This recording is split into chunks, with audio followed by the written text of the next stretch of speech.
மூலவர், உற்சவர்.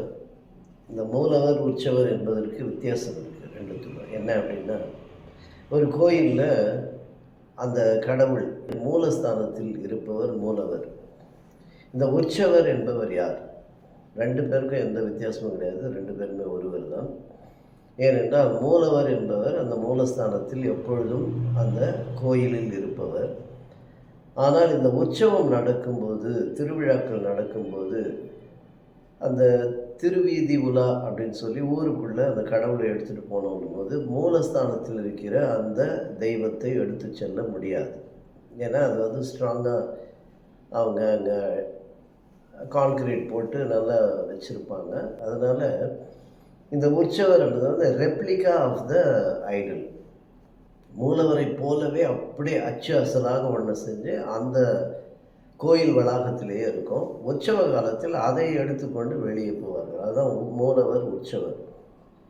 நட்டு வைத்த தேவரை, நடாது வைத்த தேவரை, சுட்டு வைத்த தேவரை, சுடாது வைத்த தேவரை, இட்டு வைத்த இடத்தை விட்டு எழுந்திராத தேவரை, வட்டமிட்டு மாந்தர்கள் வணங்குவது எங்கனே.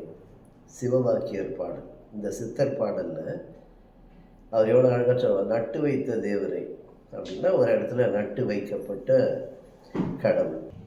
நட்டு வைத்த தேவரை அப்படின்னா அந்த சிலை நட்டு வைக்கப்பட்டிருக்கிறது. ஆகையால் நடப்பட்டு நகர்த்த முடியாத தேவரை, நட்டு வைத்த தேவரை, நடாது வைத்த தேவரை, அதான் உற்சவர். நடாதுன்னா ஒரு இடத்துல பர்மனெண்ட்டாக வைக்கலை, எப்போ வேண்டுமானாலும் அதை எடுத்து செல்லலாம். நடாது வைத்த தேவரை. அடுத்து பாருங்கள், சுட்டு வைத்த தேவரை. உலோகங்களெல்லாம் சுடப்படுவது, சுட்டு ஒரு உருவத்தை உருவாக்குவது, அதான் சுட்டு வைத்த தேவரை. சுடாது வைத்த தேவரை அப்படின்னா சிற்பங்கள். சிற்பங்கள்னா மரச்சிற்பங்கள், செதுக்குவது, மரத்தினால் செய்யப்படுவது. அது வந்து சுடப்படவில்லை, உருவாக்கப்படுகிறது. இப்போ சுடாது வைத்த தேவரை. இட்டு வைத்த இடத்தை விட்டு எழுந்திராத தேவரை. ஒரு இடத்துல வச்சுட்டாங்கன்னா அதுக்கப்புறம் அது எழுந்திரிக்கவும் முடியாது, நகர்த்தவும் முடியாது, எடுத்து செல்லவும் முடியாது. அதை வட்டமிட்டு மாந்தர்கள், அதற்கு சுத்திரம், சாமியை சுத்திர 9 முறை சுத்திர, 108 முறை சுத்திர, வட்டமிட்டு மாந்தர்கள் வணங்குவது எங்கன்னு. அதை போய் சுற்றி சுற்றி வணங்குறாங்களே, இதை நான் என்னன்னு சொல்கிறது?